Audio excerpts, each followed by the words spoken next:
आप देख रहे हैं शेयर बाजार अनस फारूक के साथ।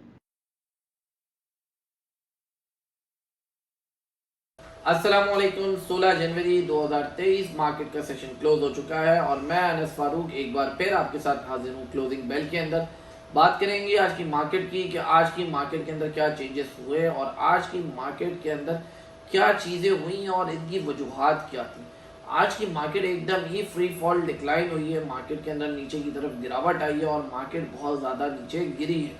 अब ये क्यों हुआ है मार्केट का, ये हम आज साथ साथ डिस्कस करेंगे। इसकी वजूहात माशी है, पॉलिटिकल है, क्या वजूहात है इसकी जो ये तरीक़ेकार हो रहा है मार्केट के अंदर। एक फ्री फॉल आ गया है, मार्केट नीचे की तरफ गिर रही है, इन्वेस्टर ने अपना ट्रस्ट मार्केट के ऊपर से अचानक क्यों खो दिया, ये तमाम तर चीज़ें आज की डिस्कशन में शामिल होंगी।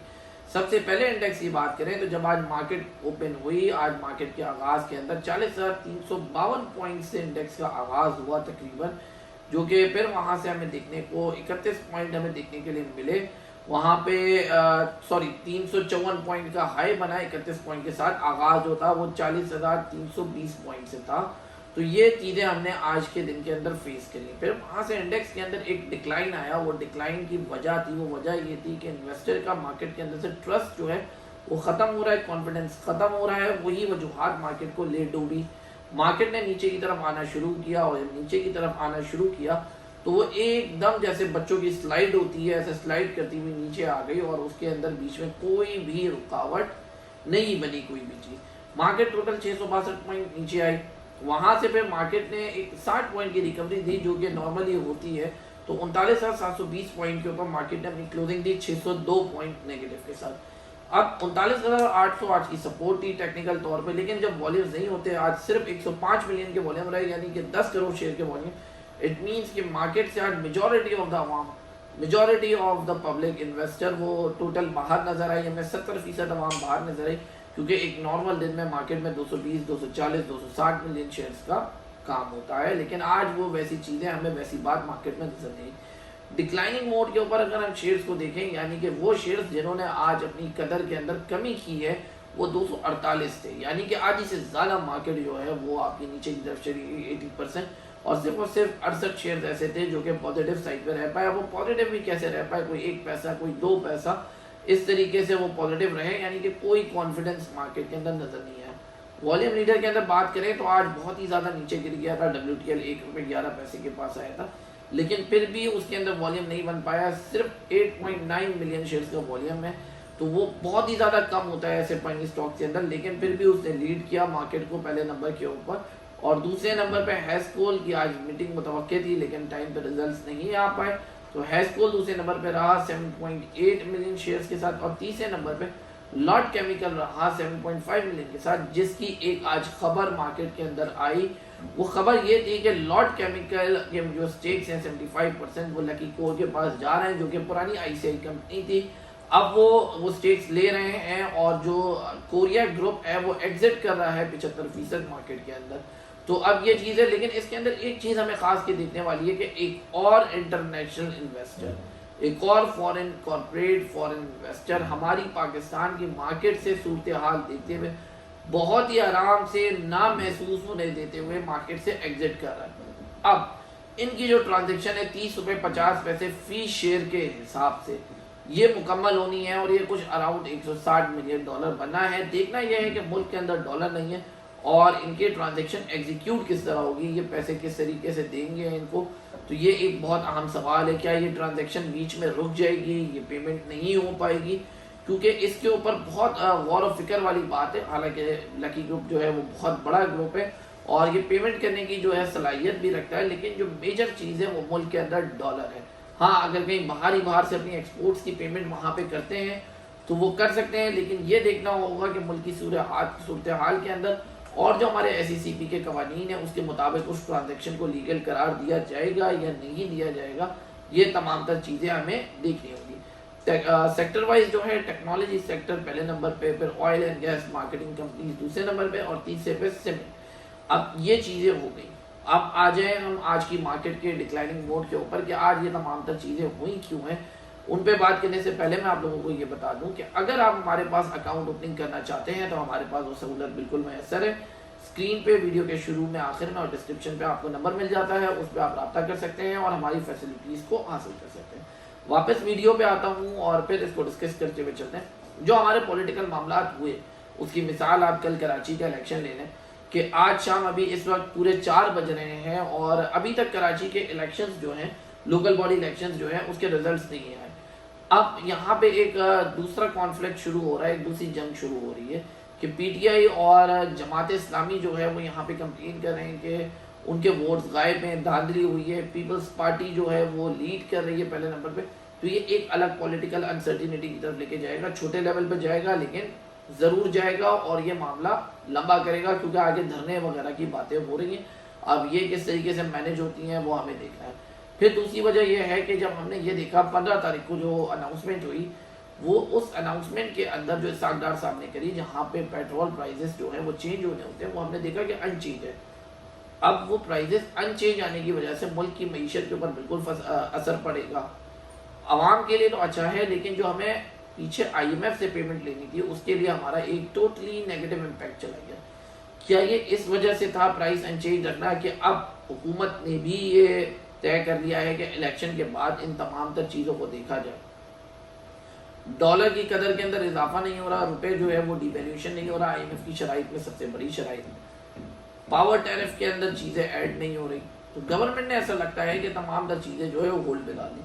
लेकिन आज फिर एक ऐलान आया, एक ट्वीट आया इसाक डार की तरफ से। उस ट्वीट के अंदर बताया गया कि एक्सपोर्ट्स के लिए जो है वो एक पॉलिसी बनाई जा रही है, उनके लिए एक अच्छा फैसला किया जा रहा है। अब लेकिन ये सिर्फ बयानात के अंदर आ रहा है। बयानात बड़े अच्छे लगते हैं, बातें करने में बड़ी अच्छी लगती हैं, लेकिन अमल दरामद इन चीज़ों के ऊपर नहीं हो रहा। हमें जो है वो फैक्ट्स एंड फिगर्स देखने हैं, वो अमल दरामद नहीं हो रहा। तो मार्केट की सिचुएशन जो है वो इस वक्त बिल्कुल नो कॉन्फिडेंस के साथ है। मार्केट के अंदर कॉन्फिडेंस नहीं है क्योंकि अब पॉलिटिकल हालात और ख़राब हो रहे हैं। KPK गवर्नमेंट जो है वो कल डिसॉल्व करने का कहा जा रहा है मंगल के रोज़। फिर उसके बाद एतमाद का वोट कहा जा रहा है वज़ीर आज़म के लिए, लेकिन वहाँ पे जो MQM है उन्होंने बोला है कि वो इस चीज़ के अंदर साथ नहीं देगी। तो ये कुछ चीज़ें हैं जो हमें नोट डाउन करनी पड़ेगी और हमारी इन्वेस्टमेंट के लिए बहुत ज़रूरी है, मार्केट के लिए बहुत ज़रूरी है। मार्केट के अंदर अब हमें बेसिकली देखना क्या है, मार्केट के अंदर हमें मार्केट को बाद में, पहले मुल्क के फंडामेंटल्स देखते हैं। अब जो मार्केट को रन करेंगे वो मुल्क के फंडामेंटल है, मुल्क की फंडामेंटल्स हैं। हमें अपने मुल्क की इकोनॉमी हालात देखने हैं, इकोनॉमिकल हालात देखने हैं, पॉलिटिकल हालात देखने हैं और उसी तरीके से उसी ट्रेंड के अंदर हमें अपनी ट्रेड्स को रखना है। बहरहाल इस वक्त इंट्राडे ट्रेड्स नहीं हो तो बेहतर है क्योंकि वॉल्यूम मार्केट से दोबारा गायब हो चुका है। जब मार्केट से वॉल्यूम गायब है तो फिर हमें भी गायब हो जाना चाहिए, बिल्कुल मार्केट के अंदर इन्वॉल्व नहीं रहना चाहिए क्योंकि ये चीज़ जो है वो हमारी ट्रेड्स के ऊपर गलत असरअंदाज होंगी और यहाँ पे लॉस का सबब बनेगी। तो ये कुछ इस तरीके के मसाइल हैं। इन्वेस्टर्स बीच में स्टक है, जो इन्वेस्टर्स नहीं भी थे, बहरहाल सिचुएशन ने उनको भी इन्वेस्टर्स बना दिया। तो वो जो ऊपर का माल है 43,000 44,000 का, वो इस वक्त होल्ड ही कर रहा है। नीचे से यहाँ पे भी एवरेज बनती भी नहीं है, फिर से बीच में एवरेज करेंगे फिर से स्टक हो जाएंगे। तो एक लो बॉटम का वेट किया जाए। अगर मार्केट ने नीचे आना है पॉलिटिकल और माशी हालात के हिसाब से तो वो बॉटम बहुत ज़्यादा नीचे बनता है, जो कि हमने अपने व्हाट्सएप ग्रुप के अंदर आप लोगों को बताया हुआ। अगर वो उस तरीके की सिचुएशन बनेगी तो वहाँ पे बाइंग लेवल्स बनेंगे और वहाँ से थोड़े कॉन्फिडेंस बनते हुए नजर आएंगे। लेकिन उसके लिए कुछ IMF की शराइत के ऊपर गवर्नमेंट को अमल करना होगा, उनको पूरा करना होगा और उन तमाम तर चीज़ों को एक सक्सेसफुल प्लान की तरफ लेके जाना पड़ेगा। आने वाला वक्त जो है वो काफ़ी टफ होता जा रहा है। टफ इसलिए होता जा रहा है कि उसके अंदर हमें नज़र आ रहा है कि ये पैसे आएंगे। अब पैसे कैसे आएंगे उसके लिए शराइत हैं, बहुत मुश्किल शराइत हैं जो मैंने आप लोगों को बता दी। लेकिन जो इलेक्शंस हैं जो आपस में लड़ रहे हैं तो इन शर्तों को पूरा कौन करेगा? गवर्नमेंट कौन सी रहेगी? क्या केयरटेकर गवर्नमेंट आएगी वो ये मुश्किल फैसले लेगी, या जो आने वाली गवर्नमेंट होगी, जो भी गवर्नमेंट इलेक्ट होकर आती है वो ये फैसला लेगी? बहरहाल इन दोनों चीज़ों के अंदर एक अभी लंबा वक्त बाकी है। अगर केयरटेकर गवर्नमेंट आ जाती है तो भी टाइम लगेगा, अगर नई गवर्नमेंट आती है तो इलेक्शंस केयरटेकर गवर्नमेंट का टाइम पूरा पास होगा, फिर वो आएंगे। टेक्नोक्रेट्स की बात हो रही है, उनका टाइम लिमिट एक्सटेंड किया जाएगा तो वो एक अलग चीज़ होगी। तो बहरहाल किस ट्रैक के ऊपर जाते हैं ये अभी अनडिसाइडेड है, कोई चीज़ कंफर्म नहीं है। तो चीज़ें कंफर्म होने का वेट करें, एक सामने क्लियर सिनेरियो आने दें। फिर से सिनेरियो ख़राब हो चुका है, कोशिश करें कि मार्केट से आहिस्ता आहिस्ता अभी पुल आउट करें और अपना एक वेकेशन ले लें, क्योंकि हर काम में छुट्टियां ज़रूरी होती हैं। तो ये फिर से एक आध हफ्ते का हमारे पास छुट्टियों का टाइम आ गया है, दोबारा से घर वालों के साथ टाइम गुजारने का वक्त आ गया। तो बेहतर है इस वक्त वो टाइम लिया जाए और मार्केट से दूर आ जाए अपनी सेफ्टी के लिए, अपने पैसे के मुहाफिज बनने के लिए। बाकी मार्केट यही है, मार्केट ने कहीं भी नहीं जाना, मार्केट ने ऊपर नीचे के ट्रेंड्स में चलते रहना है। तो जो बाय ऑन डिप स्ट्रेटेजी है वो इस वक्त जो है वो बाय ऑन डबल बॉटम वाली हमने रखनी है। अगर नीचे बहुत ज्यादा कुछ आ जाता है तो वहां से उठाएंगे और ऊपर आके वो सेलिंग बन सकती है। इसी तरीके से एकदम सेफ साइड जो है वो काम हो सकता है। बहरहाल इन्वेस्टमेंट के हिसाब से इस वक्त मार्केट के अंदर इंजेक्ट नहीं किया जा सकता, ये एक हमारी अपनी जाती राय है। बाकी जो भी कोई चीज प्रेडिक्ट करता है वो अपने फंडामेंटल्स देख रहा होगा, अपने टेक्निकल्स देख रहा होगा, अपने हिसाब से कर रहा होगा। हम बिलीव करते हैं कि मार्केट के अंदर लॉन्ग टर्म के अंदर टेक्निकल्स नहीं चल सकते, इंट्राडे में चलते हैं, वो भी उसके लिए वॉल्यूम्स होना जरूरी है। फंडामेंटल्स इस वक्त मार्केट के देखने से ज्यादा बेहतर है। हमने आपको बताया कि मुल्क की सूरत हाल के फंडामेंटल्स देखने, क्योंकि ये मुल्क की ही डायरेक्शन है जो डिसाइड करेगी हमारी डायरेक्शन, मार्केट की डायरेक्शन। क्योंकि जो स्टॉक मार्केट है ये मार्केट की बैकबोन, मुल्क की बैकबोन होती है, मईशत की बैकबोन होती है, तो इसको स्ट्रॉन्ग रखना बड़ा जरूरी है। तो देखते हैं गवर्नमेंट इसके लिए क्या इकदाम करती है। बाकी बहुत सारी चीजें ऐसी हैं जो कि हो रही हैं, जैसे रेकोटेक का मामला है वो साइन हो गया, उसके अंदर बहुत अच्छी चीज हमने देखी कि अपोजिशन और गवर्नमेंट दोनों मिलके बैठे उसके एग्रीमेंट के अंदर। तो ये एक बहुत ज्यादा मुल्क के अंदर पॉजिटिव चीज थी। इससे बहुत सारे ज़खायर आने हैं मुल्क के अंदर, बहुत इन्वेस्टमेंट आनी है, जॉब्स क्रिएट होनी है। तो ये वो चीजें हैं जो मुल्क के मुफाद के अंदर है। तो ऐसी चीजों को हमने देखना है। आगे एक जो ऑयल रिफाइनरी का मामला है, कोशिश करनी है कि गवर्नमेंट ये पॉलिसी दे मुल्क के मुफाद के लिए। सऊदीया की जो 10-15 बिलियन डॉलर की इन्वेस्टमेंट है वो मुल्क के अंदर इंजेक्ट होना शुरू हो जाए और मजीद नौकरियां बहाल होना शुरू हो जाए और कुछ मार्केट के अंदर उससे सपोर्ट मिले।